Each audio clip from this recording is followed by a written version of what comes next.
Net कह रहा है कि आज क्लास, लेकिन हम क्लास करेंगे। ठीक है, तो मैंने श्लोक की उच्चारण किया है अभी, और कुछ किया नहीं है, तो बस मेरा नेट चल जाए पूरा सही से।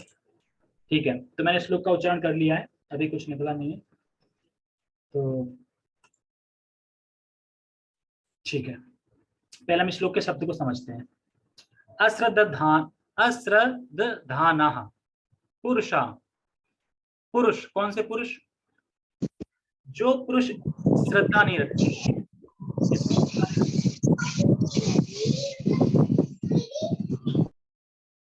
जो पुरुष श्रद्धा नहीं रखते, किसमें? अश्रद्धाना मतलब श्रद्धा नहीं रखते। पर कोई पूछे किसमें श्रद्धा नहीं रखते, पीछे का श्लोक पढ़ता, राजगुह्यम राजाओं में विद्या है। हाँ कौशल प्रभु बोलना चाह रहे हैं कुछ? हरे कृष्णा। हाँ, इस श्लोक का उच्चारण कब कर लिया? अरे वो नेट यहाँ बंद हो गया था ना, नेट डिस्कनेक्ट हो गया था। हाँ इसलिए वो आजकल नेट बड़ा दिक्कत दे रहा है, पता नहीं क्यों आज ही दे रहा है। आज शायद सुजल प्रभु तिलक लगा के आ गए ना, इसलिए शायद हो रहा है कि नेट दिक्कत दे रहा है। ठीक है, तो कौन मतलब ये लिंक कर रहा है दूसरे श्लोक से। दूसरे श्लोक में ये बताया ना कि अश्रद्धान मतलब ये जो भक्ति है वो इतनी सुसुखम है कि इसको करने में कोई कठिनाई नहीं। जैसे प्रसाद पाने में, गुलाब जामुन खाने में कोई कठिनाई होती है किसी को, और लाओ और लाओ, वैसे ही जब कोई कठिनाई नहीं है लेकिन फिर भी ये जो प्रोसेस बताया है ऊपर श्लोक में, फिर भी ऐसे लोग हैं, कुछ मूर्ख लोग हैं, कुछ क्या बोलते हैं, बांगड़ू भटूरे बोलते हैं, क्या बोलते हैं, कुछ ऐसे हैं जो अश्रद्धा मतलब अश्रद्धा रखते हैं, मानते नहीं है। तो उनके लिए कह रहे हैं वो पुरुष। कौन से पुरुष? तो कह रहे हैं जो लोग इस धर्म भक्ति, जो धर्म भक्ति बताई गई है, जो लोग इस धर्म भक्ति में, जो पुरुष इसमें श्रद्धा नहीं रखते, तो हे परंतपः, परंतपा किसको ले? अर्जुन को। अर्जुन मतलब ताप देने वाले, शत्रुओं को ताप देने वाले, शत्रुओं को कष्ट देने वाले, इसलिए परंतपा। हे परंतपा अप्राप्य माम निवर्तन्ते, मतलब वे मुझको प्राप्त नहीं कर पाते। कह रहे हैं ना, पुरुषा धर्मस्य परंतपा अप्राप्य माम निवर्तन्ते। अप्राप्त मतलब मुझे प्राप्त नहीं करते, माम मतलब मुझे, मुझे कौन? कृष्ण को प्राप्त नहीं कर पाते। अच्छा, नहीं प्राप्त कर पाएंगे तो क्या होगा उनका? कह रहे हैं उनका फिर क्या होगा? निवर्तन्ते मतलब प्राप्त नहीं कर पा रहे, मृत्यु संसार वर्तमानी, इस मृत्यु संसार में वो बार बार जन्म मृत्यु जरा व्याधि साइकिल, फिर जन्म मृत्यु जरा व्याधि साइकिल, फिर जन्म मृत्यु जरा व्याधि साइकिल, ऐसे इसमें घूमते रहते हो, मुझे प्राप्त नहीं कर पाते। वो कहीं मतलब खूब मुझे छोड़ के बाकी किसी की भक्ति कर ले, वो मुझे छोड़ के किसी की भक्ति कर रहे हैं, कुछ भी कर रहे हैं, पर वो मुझे प्राप्त नहीं कर सकते। और जो भगवान को प्राप्त नहीं कर पाएगा वो इस संसार में आएगा ही आएगा, क्योंकि भगवान के पास ही जन्म मृत्यु खत्म है ना, और कहीं तो है नहीं। स्वर्ग लोग जाएंगे वापिस, ब्रह्मलोक गए वापिस, सब जगह वापिस, लेकिन भगवान के धाम से वापस नहीं आना होता। ठीक है, तो श्लोक समझ में आ गया। अश्रद्धा नाम वो पुरुष जो अश्रद्धा रखते हैं, किसमें? जो ऊपर श्लोक में सब बताया गया। अब कोई ये बोले अच्छा कुछ ऐसे भी होंगे जो विद्या में, जैसे कि कुछ ऐसे भी हैं क्योंकि उन्हें पता है विद्याओं में राजा है, जो नॉलेज बताई विद्याओं में राजा है और पवित्र करने वाली है और सबसे ज्यादा सुसुगम है, तो फिर तो यार हर कोई करेगा, तो सब तरह जाएंगे तो इस जगत खाली हो जाएगा बहुत जगह। तो कह रहे हैं अरे कुछ ऐसे भी लोग होंगे, मूर्ख लोग होंगे जो नहीं तरेंगे, मतलब जो क्योंकि श्रद्धा नहीं रखेंगे ना, तो नहीं तरेंगे। तो क्या श्रद्धा रखेंगे? अच्छा हाँ बताया है भगवत गीता में, पर मुझे लगता है कुछ ज्यादा बड़ा चढ़ा के बता दिया है। ऐसा थोड़ी है कि सुसुखम, ऐसे कैसे कि थोड़ा नाम लिया भगवान के धाम चले गए, ऐसे थोड़ी है, सब झूठ लिखा है। ऐसे बड़ा चढ़ा के बता दिया, ठीक है महान पुरुष थे कृष्ण, ये तो अश्रद्धा होगी ना, अश्रद्धा होगी तो वो लोग नहीं तरेंगे। तो इसलिए आप टेंशन मत लो। अगर अर्जुन ये बोले कि अरे आपकी भक्ति इतनी सरल है, फिर तो सब लोग करेंगे, सब तर जाएंगे। जैसे गंगा है, गंगा में नहाने का सबके पाप नष्ट हो जाते हैं, शास्त्र में लिखा है, तो सबके पाप नष्ट हो क्यों नहीं रहे? इसके ऊपर एक कथा है शिव जी की, ठीक है ओके। तो कुछ ऐसे मूर्ख हैं जो नहीं होंगे, ठीक है हम टेक्स्ट पढ़ते हैं। टेक्स्ट, हे परंतपा जो लोग भक्ति में श्रद्धा नहीं रखते, श्रद्धा नहीं रखते मतलब ये सुसुखम है, मतलब ये भक्ति सुसुखम है, उस पर श्रद्धा नहीं रख रहे, विद्याओं की राजा है इसमें श्रद्धा नहीं रख रहे, और ये सारे मतलब सारे शास्त्रों का सार है, या सारे धर्म इसी में सम्मिलित हैं, इस पर श्रद्धा नहीं रखेंगे, तो ये श्रद्धा नहीं रखेंगे। और ये बोलेंगे बड़ा चढ़ा के बता दिया है, अत्युक्ति कर दी है इसमें, बड़ा चढ़ा डाउट रखेंगे, संशय रखेंगे, वो भगवान को प्राप्त नहीं कर पाते। कह रहे हैं ना, वो मुझे प्राप्त नहीं कर पाते। अतः वे इस भौतिक जगत में जन्म मृत्यु के मार्ग पर वापस आते रहते हैं। आते रहते का मतलब क्या है?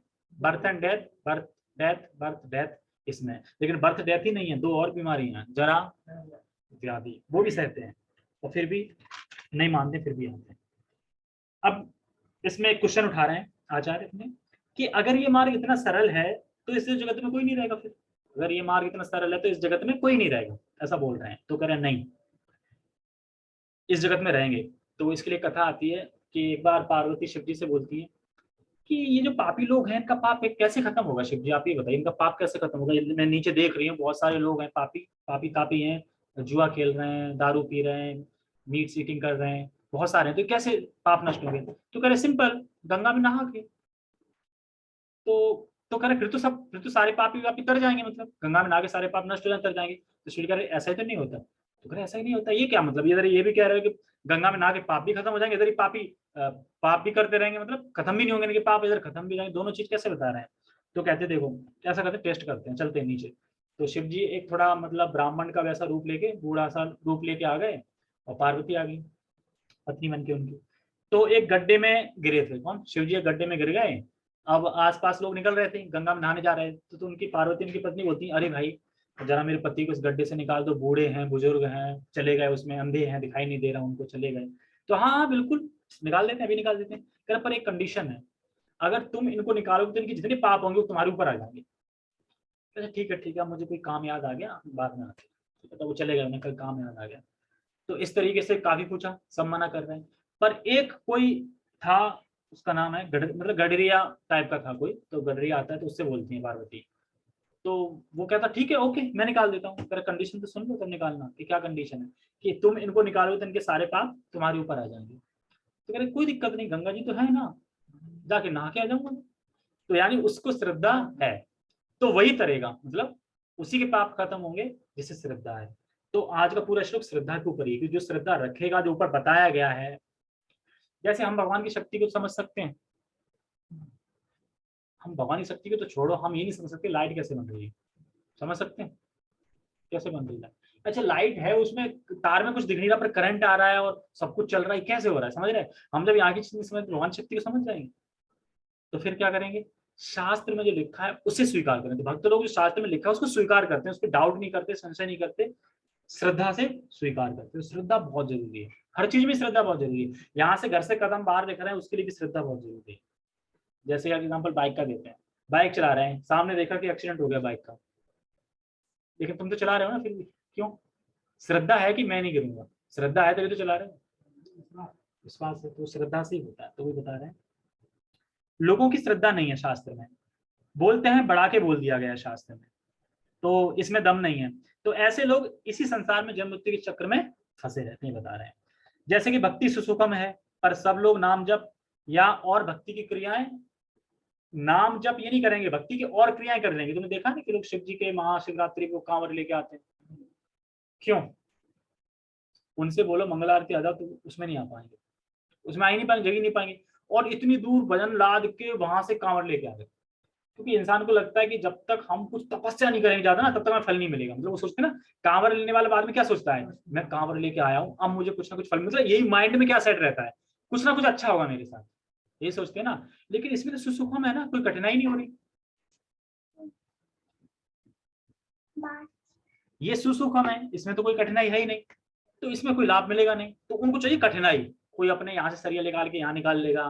क्यों कठिनाई ले, क्यों तपस्या कर रहा है? कि कुछ मिलेगा लाभ, है ना। जैसे वैष्णो देवी जाते हैं और खूब चढ़ के चलेगा, पूरी रात जग के जा रहे हैं ना, चढ़ के जा रहे हैं ना, लेकिन बोल दो वृंदावन में मंगल आरती चले जाओ 4 बजे, वहां नहीं जा पाएंगे। नाम जब ले लो बैठे बैठे, वो नहीं ले पाएंगे। और जबकि सारा सार यहीं पे है, दुर्गा देवी वैष्णो देवी सब यहीं से गई है, और लेकिन वो नहीं कर पाएंगे। तो क्या मतलब है कि लोगों के मूड में क्या है कि हम जब तपस्या करेंगे, कोई कठोर तपस्या, तो हमें फल मिलेगा। अब ये तो आसान है ना, इसलिए श्रद्धा नहीं होती। हो ही नहीं सकता ऐसे कैसे कि मैं नाम ले लिया उतर जाऊं, डाउट हो जाता है ना इसमें भी, इतने कम से कैसे हो सकता है जब तक कि एक पैर पे खड़ा ना होना पड़े। जैसे आज मैं, हाँ हाकू डाकू तो होना चाहिए ना, जब तक अग्नि ना जले, धुआं ना हो, ओम स्वाहा स्वाहा ना बोलिए तो लगेगा ही नहीं। और कोई मान लो कि कीर्तन कर दे आधे घंटा, हरिनाम संकीर्तन हो गया, सारे एक सम्मिलित हो गए उसी में, लेकिन वो कहेगा नहीं कुछ हुआ तो है ही नहीं, या कि तू हुआ ही नहीं, धुआं तो निकला ही नहीं, कुछ हुआ नहीं। तो वही है, जैसे कि आज भागवतम पढ़ रहा था कि जब ऋषभदेव आए थे, भगवान अवतार लिया था, जिनके पुत्र थे भगीरथ, भगीरथ नहीं, भरत महाराज, भरत थे। तो उस टाइम पे पता वो क्या तपस्या करते थे? जड़ योग, कोई जड़ योग नाम से था। जड़ योग, जड़ योग में क्या करना पड़ता है? जड़ योग इतना हार्ड है कि उसमें अपने शरीर को कष्ट देना पड़ता है। ना तो तुम बाल बनाओगे शरीर के, कुछ नहीं करोगे, और उसके बाद बाल बनाओगे, बाल तुम्हारे इतने बड़े बड़े हो जाएंगे तो तुम्हें हाथों से नोच नोच के फेंकोगे, मतलब कष्ट दोगे अपने शरीर को। मतलब कि उसमें बाहरी रूप से कोई कुछ भी बोलता रहे, कोई दिक्कत नहीं है, नंगे पंगे घूमते रहेंगे, बाथरूम कर रहे और मल मूत्र सब त्याग रहे हैं और भी लपेटे घूम रहे हैं, इस तरीके से ऋषभ भगवान ऐसे, अब सब लोगों पे थूक रहे हैं, बाथरूम कर रहे हैं, ये सब वो सब सह रहे हैं। ये तपस्या थी, ये तपस्या कलयुग में कर लेगा कोई? उससे वो आत्म साक्षात्कार प्राप्त होता है। लेकिन वो इतने ऋषभदेव इतने वो थे कि उनके जो मल था उससे भी इतनी खुशबू आती थी कि सुगंधित फैलती थी कोसों से। लेकिन और जो वहां पे मुनि वगैरह थे वो उनकी बहुत प्रशंसा करते थे, वो जानते थे असली वैरागी है मतलब वो। लेकिन हम कलयुग में कर सकते हैं? नहीं कर सकते। तो कलयुग में यही है हरिनाम, यही करना है, बाकी कोई तपस्या नहीं करनी है। जैसे प्रभुपाद जी कहते भी हैं, अलग से तपस्या मत बनाओ, जैसा है वही करो बस। और बता रहे हैं कि शिव जी का बता दीजिएगा। बाकी निराकारवादी, जो निराकारवादी होते हैं वो भी तपस्या करते हैं, ध्यान लगाते हैं पूरे करके, और प्रभुपाद जी देखिए उनको हंसते हैं, और एक बगल में उनका गुलाब जामुन का वो जार रखा रहता है, वहां से गुलाब जामुन निकालते हैं और खा लेते हैं उनके सामने। कहते हैं कि तुम यहाँ पे ध्यान करके अपनी एनर्जी खराब कर तपस्या कर रहे हो, मैं ये खा के भगत धाम चला जाऊँ। और वास्तव में रसगुल्ला खा के धाम जा सकते हो, प्रसाद की भी महिमा है। ठीक है, ओके, परपट पढ़ते हैं। तात्पर्य आया ना? श्रद्धा विहीन के लिए भक्ति योग कर पाना कठिन है, कर ही नहीं पाएंगे ना, श्रद्धा विहीन है ना, श्रद्धा ही नहीं है। तो कथा के बाद अगर मैं बोलूं कि कथा जब खत्म होगी तो आप इस गेट से बाहर जाओगे ना, आसानी है ना जाने में, कोई कठिनाई है? हमें बोल जो सांप है यहाँ पे, तो जो सांप बैठा है यहाँ पे, और कन्विंस कर दूं कि है सांप, फिर जाओगे? मतलब श्रद्धा, क्या श्रद्धा आ जाएगी? सांप हो सकता है, मतलब श्रद्धा खत्म होगी ना उस पर, और मैंने कन्विंस कर सकता है कि ये श्रद्धा दिलवा दी कि वहां सांप है। तो ऐसी श्रद्धा है, हर मोड़ पे में श्रद्धा की जरूरत पड़ती है, हर मोड़ पे, हर मोड़ पे में श्रद्धा की जरूरत पड़ती है। तो इसलिए बता रहे हैं यहाँ पे कि हम अगर बाहर बाइक पे भी जाते हैं तो श्रद्धा होगी तो ही जा पाएंगे। हम जब चढ़ते हैं तो हमें ये ना कि हम सेफली जाएंगे, सेफली कौन जाएंगे, नाई की दुकान पे बैठ के हाँ काट दो जो काटना है, श्रद्धा है तभी तो कि पता है बाल ही काटेगा, कान वान नहीं काटेगा। ठीक है, तो श्रद्धा नहीं हो तो कटवा लोगे नहीं, और पता चले कि उस नाई ने किसी का कान काट दिया है, तब जाओगे उस पर? कुछ दिन नहीं जाओगे, बाद में जाने लगोगे। जैसे मान लो एरोप्लेन क्रैश हो जाता है तो कुछ दिन सफर बंद कर देते हैं लोग, आओ क्रैश हो गया, फिर जाते हैं, क्योंकि उस टाइम पे क्या हो गया, श्रद्धा होगी ना उससे, और फिर श्रद्धा बन गई। तो वही है श्रद्धा अश्रद्धा। तो हमें अश्रद्धा करनी है, जो कि अंधविश्वास से श्रद्धा नहीं करनी। मान लो कि कोई गुरु है, अब वो निराकारवादी है, वो अंधे हैं, गड्ढे में ले जा रहा है, तुम्हें श्रद्धा कर ली तो तुम भी चले जाओगे। तो अंधविश्वास पे श्रद्धा नहीं करनी है, श्रद्धा करनी है शास्त्रीय बुद्धि पे, मतलब शास्त्री पे, जो हमारी श्रद्धा शास्त्रीय श्रद्धा होनी चाहिए। तो इसलिए यहाँ पे बता रहे हैं सारे लोग एक ही बात बोलेंगे तो हमारी श्रद्धा स्ट्रांग बनेगी, और सारे लोग अलग अलग बात बोलेंगे तो श्रद्धा हमें कंफ्यूजन हो जाएगी। मान लो इस्कॉन में सब बोल रहे हैं देखो कृष्ण ही सुप्रीम भगवान है, कृष्ण की आराधना करनी चाहिए, यहाँ भी वहां भी हर जगह तुम यही सुन रहे हो कृष्ण भगवान इस्कॉन में, तो श्रद्धा स्ट्रांग हो रही है। लेकिन यहाँ से सुन रहा नहीं यार विष्णु है, कोई बोल रहा है नहीं ब्रह्मा है, कोई कुछ बोल रहा है, मतलब अलग अलग मत दे रहे हैं, तो कंफ्यूज होगा ना सही क्या है। तो इसलिए इस्कॉन में हमेशा एक ही चीज बताई जाती है, तो इसलिए श्रद्धा हमारी स्ट्रांग होती है, कोई कंफ्यूजन नहीं होती। जैसे एग्जाम्पल, गमले में अगर कोई पानी दे रहा है, अब चाहे तुम दो चाहे कोई भी दे, पानी देना है ना, तो इंसान कोई भी दे सकता है गमले में पानी, लेकिन पानी पानी होना चाहिए, नहीं कि पानी का तुमने जूस बना दिया, जूस दे रहे हो, कहीं शरबत दे रहे हो, तो यानी सार बदल दिया ना कथा का, मतलब शास्त्रों का। तो सार वही होना चाहिए, व्यक्ति अलग हो सकता है। हाँ, ये बता रहा है। जैसे जैसे हम भक्ति मार्ग पे बढ़ते जाएंगे हमारी श्रद्धा और दृढ़ होती जाएगी। तो हम जैसे जैसे भक्ति मार्ग बढ़ते जाएंगे श्रद्धा होती जाएगी। कैसे? जैसे कि मान लो हम सीढ़ी चढ़ रहे हैं, कितनी सीढ़ी चढ़नी यार, कुछ छोड़ नहीं दिख रहा, और जैसे हम चढ़ते जाएंगे तो ऊपर जब छोड़ दिखता जाएगा तो श्रद्धा बढ़ती जाएगी ना, हाँ है या है। जैसे कि एग्जाम्पल, और एग्जाम्पल ले लो, मान लो कि हम वृंदावन जा रहे हैं यहाँ पे, अब मान लो कोई जो बैनर लगे रहते हैं जो बताते हैं कि हाँ यहाँ से इतना किलोमीटर है, अब वो आना बंद हो जाए, अब मान लो कि पहली बार आ रहा है जिसको पता नहीं है, रात में आ रहा है, तो उसकी श्रद्धा कम हो जाएगी ना, सही जा रहे हैं कि नहीं जा रहे हैं, डाउन डाउन डाउन, एकदम लिखा आ गया वृंदावन सीधा 20 किलोमीटर, श्रद्धा एकदम आ गई ना, तुरंत तुरंत स्पीड बढ़ जाएगी। तो उसी तरीके से हम भक्ति करते करते रहेंगे तो श्रद्धा हमारी बढ़ती बढ़ती बढ़ती जाएगी, को हमें ज्ञान और हृदय शुद्ध होता जाएगा धीरे धीरे। जैसे कि राखो भी मारो भी जो इच्छा तुम्हारी, नित्य दास तुम्हारे प्रति अधिकार। तो अब रखें या ना रखें, कृष्ण ही भगवान है, तो हमें श्रद्धा फिर कृष्ण भी करनी चाहिए, नहीं कि पता नहीं कृष्ण है भगवान की नहीं है, क्या होगा क्या नहीं होगा। राखे भी हमारे भी, जो इच्छा तुम्हारी, क्योंकि मैं तो तुम्हारा दास हूं ना, तो तुम रखो या मारो, हम तो दास हैं तुम्हारे, दास में कोई भी कर सकते हैं। क्योंकि घर वाले भी रक्षा नहीं कर सकते, रक्षा कर सकते घर वाले नहीं कर सकते किसी की। तो एकला प्रभु कृष्ण और सब, तो एक प्रभु कृष्ण ही है, बाकी सब ठीक है। आगे बढ़ते हैं।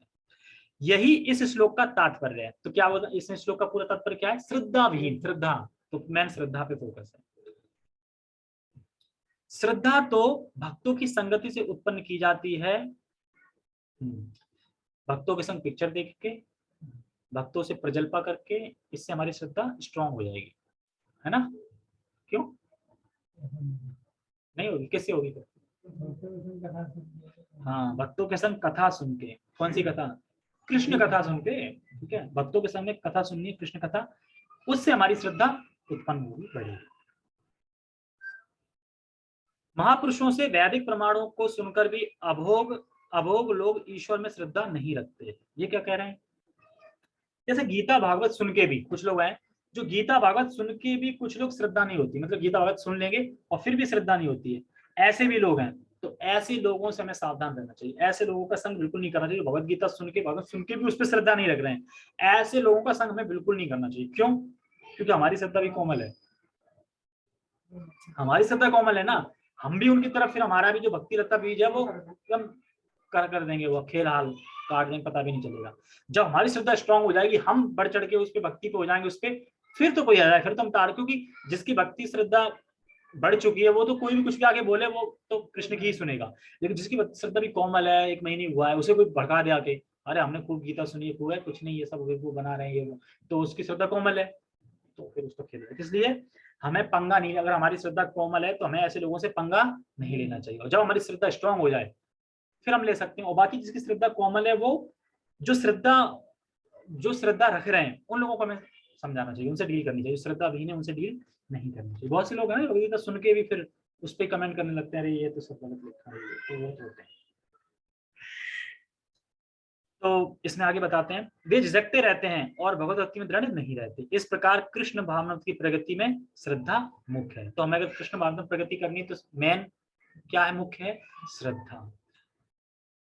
चैतन्य चरितमृत में कहा गया है कि श्रद्धा तो वह पूर्ण विश्वास है कि परमेश्वर श्री कृष्ण की ही सेवा द्वारा सारी सिद्धि प्राप्त की जा सकती है। सारी सिद्धि यानी जो भी वेदों से आ रहा है, सारा कुछ आ रहा है। मान लो कि जो वेद है, यज्ञ है, वेद और यज्ञ के स्रोत कौन है? कृष्ण है। अब मान लो कोई वेदों का कोई पालन कर रहा है, मतलब कर्मकांड वगैरह और जो वर्णाश्रम के धर्म पालन कर रहा है, तो उसे क्या होगा? देवता की प्राप्ति होगी और इस लोक में वापस आ जाएगा। लेकिन जो कृष्ण भक्ति कर रहा है, क्योंकि स्रोत कौन है? स्रोत तो कृष्ण ही है ना, तो वो सारा कुछ पहले से ही कर रहा है, सारा कुछ पहले से ही कर रहा है, ये बता रहे हैं। यही वास्तविक श्रद्धा है। तो श्रीमद् भागवतम में कहा गया है, क्या कहा गया है जो पढ़ता हूं मैं, यथा तरो मूलन निषेचनेन त्रप्यन्ति तस्कंद भुजोपशाखा प्राणोपहारच्यतेन्द्रियाणां तथैव सर्वमरणमुच्यते च। यथा तरो मूलन निषेचनेन, मतलब जिस प्रकार पेड़ के मूल जड़ में जल देने से, जिस प्रकार पेड़ के जो मूल जड़ है उसमें जल देने से क्या होता है? जल दे दे तो क्या होता है?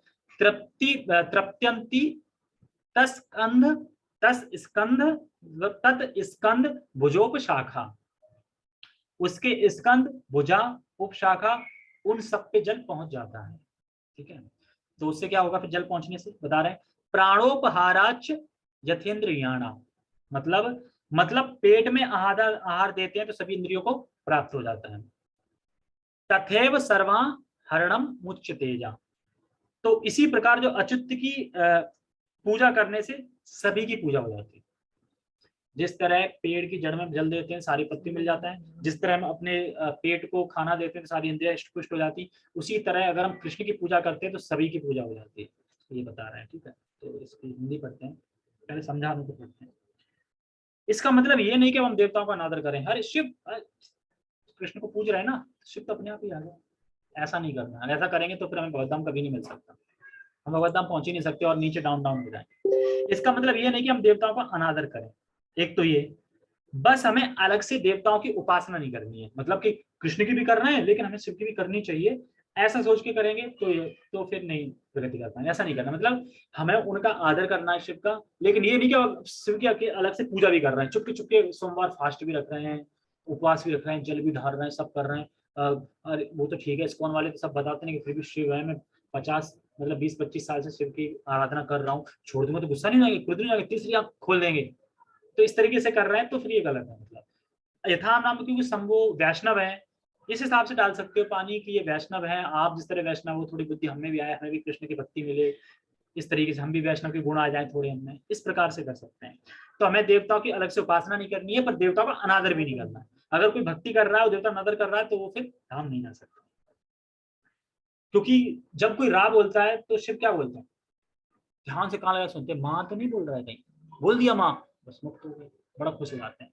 पर कुछ लोग बोल भी देते हैं राजमा, राजमा की सब्जी तो किसी सबके घर बनी जाती है एक बार, तो राजमा तो बोल ही देते हैं, राजमा की सब्जी लाना। पंखा इधर कर लो, मैं हवा नहीं ले रहा। ठीक है, कहाँ पे थे, हाँ। तो जब कोई राह बोलता है, बता दें, ठीक है। तो जो भगवान की पूजा कर रहा है वह देवताओं का अनादर करता है, तो वह भगवान को प्राप्त नहीं कर सकता।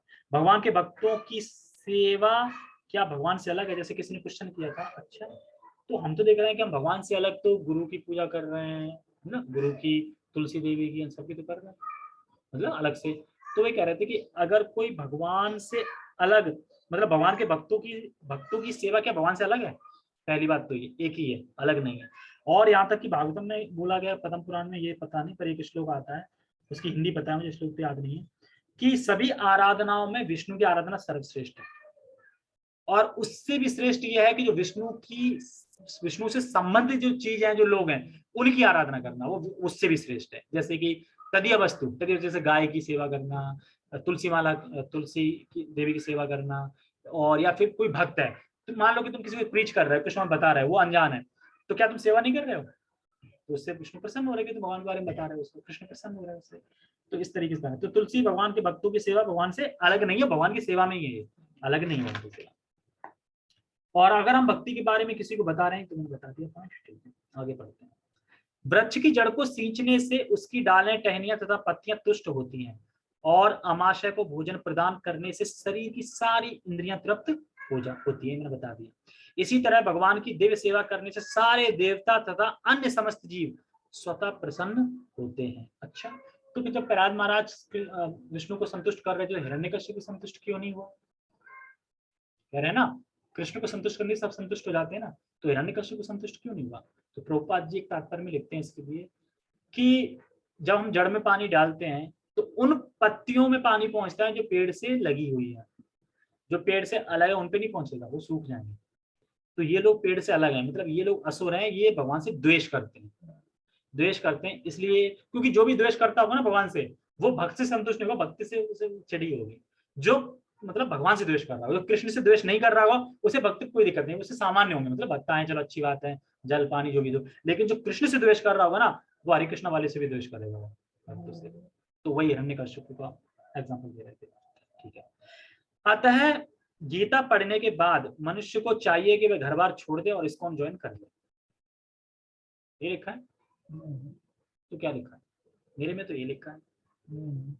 अच्छा, तो कह रहे हैं कि मनुष्य को चाहिए कि वह गीता के इस निष्कर्ष को प्राप्त हो, मनुष्य को अन्य सारे कार्य छोड़कर भगवान कृष्ण की सेवा करनी चाहिए। तो मैं गलत कहाँ बोल रहा था? कृष्ण की सेवा कैसे करोगे?